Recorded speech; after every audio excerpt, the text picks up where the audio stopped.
जेजुरीच्या भोंगळेमाळा परिसरात ट्रकनं दिलेल्या धडकेत 3 वारकऱ्यांचा जागीच मृत्यू झालाय।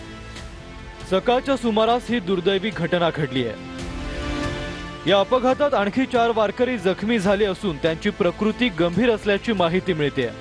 त्यांच्यावर खासगी रुग्णालयात उपचार सुरू आहेत। हे सर्व वारकरी ज्ञानोबा माऊलींच्या पालखीसोबत जात असताना हा प्रकार घडलाय। ज्ञानोबा माऊलींची पालखी काल सासवडमध्ये मुक्कामी होती। सासवडचा मुक्काम संपल्यानंतर आज पालखी जेजुरीत येणार आहे।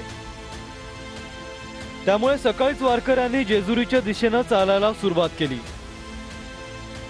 या रस्त्याच्या एका बाजूने वाहनं सोडली जात होती। त्यामधील नांदेडच्या दिंडीतील एक ट्रक शिधा घेऊन निघालेला असताना चालकाचं नियंत्रण सुटलं। त्याचवेळी सांगलीच्या दिंडीतील वारकऱ्यांना या ट्रकनं पाठीमागून धडक दिली। त्यामध्ये 3 महिला वारकऱ्यांचा जागीच मृत्यू झाला।